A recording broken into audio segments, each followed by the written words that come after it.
नमस्कार विद्यार्थी मित्रांनो, मी अमोल आगरकर. महापारेषण भरती 2023-24 यामध्ये ज्या काही पदभरती सुरू आहे किंवा जे काही त्यामध्ये पोस्ट होत्या, त्यामध्ये काही एक्झाम सुरू आहे सिनियर पोस्टच्या. आणि आता विद्युत सहाय्यक महापारेषण ज्याची आपण 2 वर्षापासून वाट बघत होतो, 3 तारखेला ती एक्झाम होती किंवा आहे आणि त्याचं हॉल तिकीट जनरेट झालेलं आहे. कालच्या तारखेला, काल रात्री म्हणजे 22 तारखेला त्यांनी ऑफिशियल साईटवर म्हणजे mahatransco.in वर हॉल तिकीट जनरेट केलेलं आहे किंवा त्यांनी शो केलेला, डिस्प्ले केलेला आहे. त्या लिंकवर क्लिक केल्यानंतर तुम्ही तुमचं हॉल तिकीट बघू शकता. जे काही इन्स्ट्रक्शन्स आहे ते तुम्हाला मी आधी सांगतो, काय तर समजून सांगायचा प्रयत्न करतो. व्हिडिओ कुठे स्किप करू नका, अतिशय महत्त्वाचे पॉईंट इथे सांगणार आहे. महापारेषण भरती जी काही सुरू आहे त्यामध्ये विद्युत सहाय्यकचं एक्झाम डेट आलेली होती. त्यामध्ये फायनली त्यांनी intimation of examination online test for post of Vidyut Sahayak पारेषण या कॉन्ट्रॅक्ट बेसिस वगैरे असं नोटिफिकेशन दिलेलं आहे. त्यामध्ये हॉल तिकीट त्यांनी जनरेट केलेलं आहे. 3 तारखेला ही एक्झाम आहे. Examination online test for the post of Vidyut Sahayak Pareshan contract basis will be held as under. ठीक आहे. त्यामध्ये बघा काही महत्त्वाचे मुद्दे मी तुम्हाला सांगतो आहे, त्यामुळे व्हिडिओ कुठे स्किप करू नका, पूर्ण व्हिडिओ नीट ऐका, महत्त्वपूर्ण आहे. त्यामध्ये बघा ॲडव्हर्टाइजमेंट नंबर दिला आहे पहिल्या याच्यामध्ये, दुसऱ्या याच्यामध्ये डेट ऑफ एक्झामिनेशन आहे म्हणजे 3 फेब्रुवारीला ही एक्झाम आहे. एक्सपेक्टेड असल्यानुसार किंवा अपेक्षित असल्यानुसार शिफ्टमध्ये ही एक्झाम होते आहे, कारण पोस्ट जास्त आहे, नंबर ऑफ पोस्ट जास्त आहे. शिफ्ट 1 मॉर्निंग सेशन 9 ते 11 आहे, त्यानंतर 1 ते 3 आहे शिफ्ट 2 आणि 4:30 ते 6:30 आहे इव्हनिंग सेशन म्हणजे शिफ्ट 3. टायमिंगसुद्धा दिले, रिपोर्टिंग टायमिंगसुद्धा दिलेली आहे. बघा सेकंड पॉईंट आहे, all the candidates who have successfully submitted their online applications have been called for online test without verifying their personal details. म्हणजे बघा यांना फक्त ऑनलाईन एक्झामसाठी आम्ही बोलवतो आहे असं म्हटलं सगळ्या कॅन्डिडेट्सला. त्यांनी कुठल्याच प्रकारचं व्हेरिफिकेशन सध्या केलेलं नाही आहे. पहिली स्टेज हीच असते की ते एक्झाम घेतात, त्यानंतर एक्झाममध्ये ती सिलेक्ट होतात, त्याची मेरिट लिस्ट लावतात, नंतर DV होतं, त्यामध्ये DVमध्ये सगळं ते व्हेरिफिकेशन करतात. ठीक आहे, असं त्यांनी म्हटलेलं आहे सेकंड पॉईंटमध्ये. थर्ड पॉईंट आहे, candidates who have successfully submitted online applications are requested to download call letter and information handouts for below link वगैरे. लिंक दिलेली आहे खाली, त्या लिंकवर क्लिक केलं की तुम्ही डायरेक्ट त्या पेजवर म्हणजे पेज ओपन होते तुम्हाला आणि तिथे तुम्हाला रजिस्ट्रेशन नंबर आणि पासवर्ड टाकून किंवा तुमचा पासवर्ड जो असतो ते डेट ऑफ बर्थ असते तुमची, ते टाकावं लागतं आणि त्यानंतर तुमचं हॉल तिकीट तिथे ओपन होतं. ठीक आहे. इन केस ऑफ, बघा हा अतिशय पॉईंट महत्त्वाचा आहे 5व्या नंबरचा. In case of any difficulty in downloading call letter candidates may contact. हे जे 2 नंबर दिलेले आहे ते महापारेषण हेड ऑफिसचे बांद्र्याचे नंबर आहे, इथे तुम्ही कॉन्टॅक्ट करू शकता. फॉर एक्झाम्पल तुमचा रजिस्ट्रेशन नंबर तुम्हाला माहिती नसेल किंवा पासवर्ड तुम्हाला माहीत नसेल किंवा ते डाउनलोड होत नसेल किंवा कुठलीही काही प्रॉब्लेम असला तर डायरेक्ट इथे कॉन्टॅक्ट करायचं, त्यांचे सजेशन घ्यायचं, ते सांगतात ते. ठीक आहे. तिथे त्यांनी हेल्पलाईन नंबर तिथे साधारण 10 ते संध्याकाळी 6 पर्यंत तुम्ही कॉन्टॅक्ट करू शकता, सॅटर्डे संडे सोडून. ठीक आहे.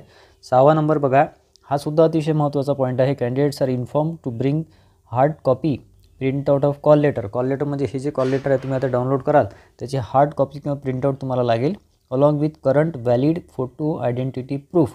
म्हणजे फोटो आयडेंटिटी प्रूफ तुम्हाला लागणार. तर खाली काय काय दिलं आहे ते बघू आपण. फोटो आयडेंटिटी प्रूफमध्ये म्हणजे तुमचं आयडेंटिटी, तुमचं कॉल लेटरवरचं तुमचे डिटेल्स आणि ते फोटो आयडेंटिटी प्रूफ म्हणजे आधार कार्ड, पॅन कार्ड असेल तर तिथून ते तुम्हाला व्हेरीफाय करतात आणि मगच एक्झामला बसू देतात. तर currently valid photo identity proof may be, बघा पॅन कार्ड चालते, पासपोर्ट चालते. पासपोर्ट म्हणजे तुमचं इंटरनॅशनल ट्रॅव्हलिंग किंवा नॅशनल ट्रॅव्हलिंगचं जे काही पासपोर्ट असतो तो म्हणतात ते. ठीक आहे. परमनंट ड्रायव्हिंग लायसन्स चालते. ठीक आहे. वोटर्स कार्ड किंवा वोटर्स ID चालते. बँक पासबुक विथ फोटोग्राफ चालते, फोटोग्राफ लागेल पण त्याशिवाय नाही चाललं. Photo identity proof issued by gazetted officer वगैरे. त्यानंतर बघा आधार कार्डसुद्धा म्हटलं आहे, आधार कार्ड वगैरे विथ फोटोग्राफ वगैरे चालेल. ठीक आहे. म्हणजे आधार कार्ड, पॅन कार्ड प्रत्येकाजवळ असतेच असं मला वाटते, त्यामुळे ते सुद्धा तुम्ही घेऊ शकता. प्लीज नोट, राशन कार्ड आणि लर्नर्स लायसन म्हणजे ड्रायव्हिंग लायसन असेल, लर्निंगचं ते चालणार नाही किंवा राशन कार्ड चालणार नाही, हे त्यांनी स्ट्रिक्टली नाही म्हटलं आहे ते. फॉर फिमेल कॅन्डिडेट्स, हा अतिशय महत्त्वाचा मुद्दा आहे.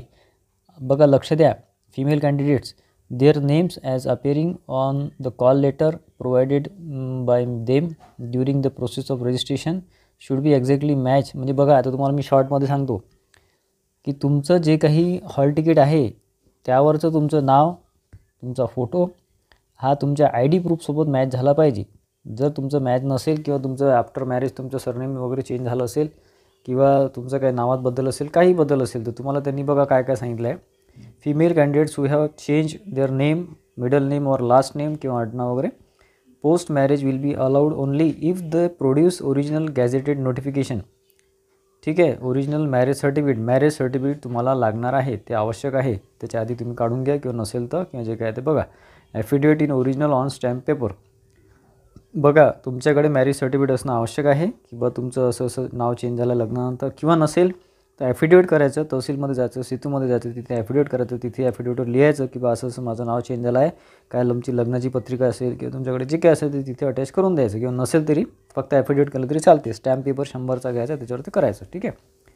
फॉर 9वा पॉईंट आहे for persons with disability candidates, म्हणजे डिसेबिलिटी सर्टिफिकेट वगैरे तुमचे जे काय असेल ते डिक्लेरेशन असेल ते तुम्हाला सोबत घ्यायचं आहे, पर्सन्स विथ डिसेबिलिटी वगैरे. 10वा पॉईंट आहे the candidates reporting late for, म्हणजे लेट जर तुम्ही गेले तर तुम्हाला अपीयर होऊ देणार नाही. रिपोर्टिंग टाईम आहे त्यावर तुम्हाला तिथे पोहोचायचं आहे. The candidates will have to appear, म्हणजे स्वतःच्या याच्यावर तुम्हाला ट्रॅव्हलिंग वगैरे सगळं तुम्हाला तुमच्या भरोशावर किंवा तुमच्या जबाबदारीवर तिथे करायचं आहे असं त्यांचं म्हणणं आहे. ठीक आहे. खाली बघा link for downloading call letter. हे जे PDF आहे हे आपण आपल्या टेलिग्राम चॅनलवर, इंजिनियर अमोल आपलं टेलिग्राम चॅनल आहे, तिथे तुम्ही डाउनलोड करू शकता. ठीक आहे. Link for downloading information and doubts, English किंवा मराठी दोनपैकी कुठेही. 22 तारखेचं हे आहे नोटिफिकेशन, म्हणजे कालच्या दिवशी, काल रात्री ते आलेलं आहे. ठीक आहे. तर मित्रांनो, जे काही आपण आपल्या टेलिग्राम चॅनलवर लिंक दिलेली आहे त्यामध्ये, त्या लिंकमध्ये तुम्ही PDF आहे तर तिथे PDF आणि लिंक दोन्ही दिलेले आहे. इंजिनियर अमोल आपलं टेलिग्राम चॅनल आहे, तुम्ही डाउनलोड करू शकता किंवा तुम्ही चेक करू शकता. त्या लिंकच्या थ्रू गेले तर तुम्हाला रजिस्ट्रेशन नंबर तुमचा टाकायचा असतो, जो तुमचा करेक्ट फॉर्म आहे. परत लक्षात घ्या, जो तुमचा करेक्ट फॉर्म आहे तो रजिस्ट्रेशन नंबर किंवा जो काही तुमच्याकडे रजिस्ट्रेशन नंबर नोट असेल तो रजिस्ट्रेशन नंबर टाकायचा, पासवर्ड टाकायचा. पासवर्ड म्हणजे तुमची डेट ऑफ बर्थ टाकायची असते. ते डाउनलोड होते आणि डाउनलोड केल्यानंतर तिथे तुमचं राईट साईडला तुमचं जे एक्झाम व्हेन्यू आहे किंवा जिथे तुम्हाला एक्झाम अटेंड करायचं आहे ते दिलेलं आहे. रिपोर्टिंग टाईम ते दिलेलं आहे आणि त्यानुसार इन्स्ट्रक्शन दिलेलं आहे. बाकी तुम्हाला जे काही तिथे इन्स्ट्रक्शन दिलेलं आहे त्यानुसार तुमचं सगळं तुमच्याकडे असणं आवश्यक आहे. आणि या रिलेटेड काही अडचण असेल हॉल तिकीट रिलेटेड तर तो काही नंबर तिथे दिलेला आहे, हेल्पलाईन नंबर आहे तो महाट्रान्सपोर्टचा, तिथे हेड ऑफिसचा नंबर आहे, तिथे तुम्ही कॉन्टॅक्ट करू शकता. तिथे कॉन्टॅक्ट केला की तुम्हाला ते प्रोव्हाइड करतील इन्फॉर्मेशन. किंवा त्यांच्याकडे इन्फॉर्मेशन नसेल तर त्यांच्याकडनं IBPSचा नंबर, काय IBPSचा जो काही नंबर आहे कस्टमर केअर नंबर, तिथून तुम्ही तुमचं नाव सांगून वगैरे किंवा डेट ऑफ बर्थ सांगून वगैरे किंवा तुमचा कॉन्टॅक्ट नंबर जे काही तुम्ही दिला असेल त्याच्यावरून तुमच्या ते डेटा काढून तुम्हाला ते रजिस्ट्रेशन जे काही हॉल तिकीट आहे त्याचं तुम्हाला रजिस्ट्रेशन नंबर ते देऊ शकतात. या व्यतिरिक्त काही अडचण असेल तर कमेंट बॉक्समध्ये खाली कमेंट करा, त्यावर आपण आणखी सोल्युशन द्यायचा प्रयत्न करू किंवा त्यावर सेपरेट व्हिडिओ घेऊ. कारण की पहिल्यांदाच बरेचसे विद्यार्थी ते फॉर्म भरला असेल किंवा आता एक्झाम अटेंड करतात त्यामुळे बऱ्याचशा गोष्टी माहिती नसतात. म्हणजे कसं तुमचं हॉल तिकीट आणि तुमचं आयडेंटिटी कार्ड जे काही आधार कार्ड, पॅन कार्ड जे काही असेल ते तिथे तुमचं एकच नाव पाहिजे किंवा एकच सगळं व्यवस्थित पाहिजे. अल्फाबेटिकल मिस्टेक असेल काही असेल तर तुम्ही एक ॲफिडेविट करूनच द्या, म्हणजे तुम्हाला काही अडचण तिथे वेळेवर येणार. तर मित्रांनो, फायनली ही डेट आपली आता फिक्स झाली आहे. 3 तारखेला एक्झाम आहे आणि पुढे फक्त आता आपल्याकडे 8 ते 10 दिवस शिल्लक आहेत किंवा 10-12 दिवस शिल्लक आहे, 10 दिवस साधारण. या रिलेटेड आपली टेस्ट सिरीज आहे, 2-3 टेस्ट सिरीज आपण दिलेल्या आहे महापारेषण महावितरण विद्युत सहाय्यकच्या. तर त्या रिलेटेड आपण खाली डिस्क्रिप्शन बॉक्समध्ये आपण ॲपची लिंक दिलेली आहे. इंजिनियर अमोल आपला ॲप आहे किंवा प्ले स्टोरवरून तुम्ही डाउनलोड करू शकता. त्यामध्ये 2-3 टेस्ट सिरीज आपण दिलेली आहे, तुम्ही घेऊ शकता. अतिशय महत्त्वाचे आणि IBPS पॅटर्नमध्ये फुल लेंथ टेस्ट सिरीज आपण दिलेले आहे. खूपच उपयुक्त तुम्हाला ते पडणार आहे. बरेचसे विद्यार्थ्यांनी जॉईन केलेले आहे. आशा करतो एक चांगली न्यूज द्यायचा आजच्या व्हिडिओमध्ये आपण प्रयत्न केलेला आहे. पुढे 2-3 दिवसानंतर आणखी एखादा मोटिवेशन व्हिडिओ तुम्हाला आपण देऊच. त्यानुसार तुम्ही एक्झामसाठी तिथे तयारी आणखी करू शकता, स्ट्रॉंग करू शकता.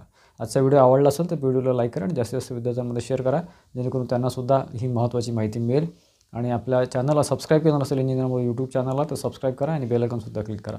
धन्यवाद मित्रांनो.